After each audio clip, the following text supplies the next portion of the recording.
आप दो तरह से चला सकते हैं, बिजली से चला सकते हैं और AA बैटरी से भी चला सकते हैं। बिजली से चलाने के लिए अडेप्टर का उपयोग करें, जो कि मशीन के साथ दिया गया है। अडेप्टर को 2 पिन सॉकेट में लगाएं और दूसरा छोर मशीन में दिए गए स्थान पर लगाएं। मशीन को फुट पैडल के द्वारा भी चला सकते हैं। जैसा कि आप देख सकते हैं कि फुट पैडल का एक छोर दिए गए जगह पर लगाएं और दूसरे छोर को दबाने से मशीन शुरू हो जाती है।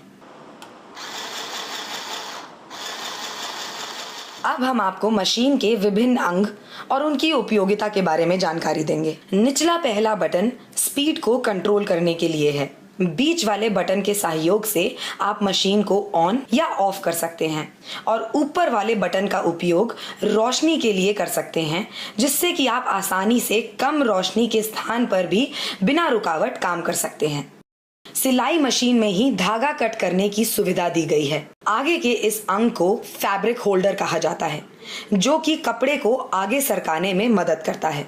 अब हम आपको धागा पिरोने के विभिन्न अंगों के बारे में बताते हैं। पहला स्प्रिंग बॉबिन होल्डर, दूसरा तार का लूप, तीसरा टेंशन स्प्रिंग, चौथा तार का लूप, पांचवा टेकअप लिवर, छठा तार का लूप और उसके बाद नीडल क्लैंप और आखिर में सुई।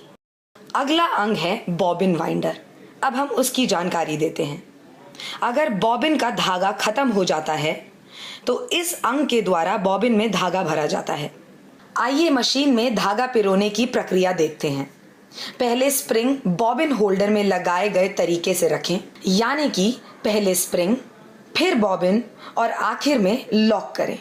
धागे को ऊपर की तरफ से पहले लूप में पिरोएं, फिर टेंशन स्प्रिंग से गुजरते हुए अगले तार के लूप में डालें।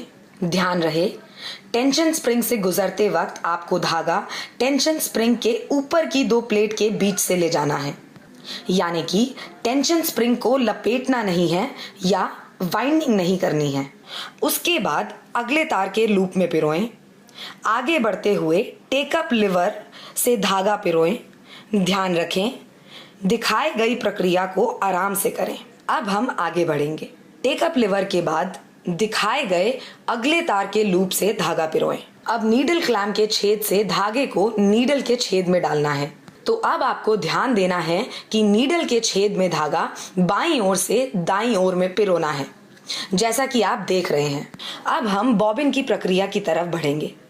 मशीन के साथ दी गई बॉबिन लीजिए और उसे दिए गए तरीके से बॉबिन कंपार्टमेंट में रखें। ध्यान रखें, बॉबिन से आने वाले धागे को मशीन की बॉडी में दिए गए खांचे से बाहर निकालना है। धागा खींचकर देखें कि आपकी बॉबिन क्लॉकवाइज अथवा घड़ी की दिशा में घूम रही है क्या। उसके बाद बॉबिन कंपार्टमेंट का कैप लगाकर उसे बंद कर दें। धागा खींचकर यह सुनिश्चित करें कि आपकी बॉबिन सही तरीके से लगी है। और अब हम महत्वपूर्ण क्रिया की ओर बढ़ेंगे, जो कि है बॉबिन का धागा नीडल के धागे के साथ ऊपर लाना है। ध्यान दें और दिखाई गई प्रक्रिया को आप पहले ध्यान से देखें और उसके बाद ही उसे करें। अब आप समझ लें कि हमने यह काला धागा नीडल के लिए इस्तेमाल किया है और सफेद धागा बॉबिन के लिए। अब आपको वीडियो में दिखाए गए तरीके से काले धागे के छोर को अपने हाथ में पकड़ना है और दूसरे हाथ से हैंड व्हील धीरे धीरे अपनी तरफ घुमानी है।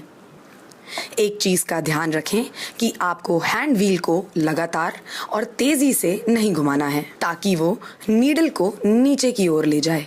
ध्यान रखना है कि नीडल नीचे की तरफ सिर्फ एक बार जानी चाहिए, जैसे कि आप वीडियो में देख पा रहे हैं।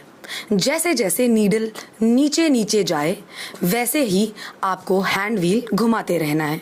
जब नीडल अपनी पुरानी जगह, मतलब जहां से वो नीचे गई थी, उस जगह वापस आ जाए, तब आप हैंड व्हील घुमाना बंद कर दें।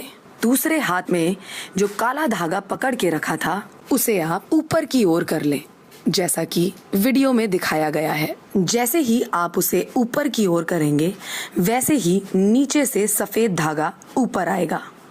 हम फिर से यह बता रहे हैं कि आपने हैंड व्हील अपनी तरफ घुमाया था और अब आप दोनों धागों को बाहर निकालें और पेडल फुट के बीच से पीछे की तरफ ले जाएं। उसके बाद जरूरत के अनुसार धागा खींच लें और दिखाए गए तरीके से उसे काट लें और अब आपकी मशीन सिलाई करने के लिए तैयार है। और अब आप अपने कपड़े को सिलाई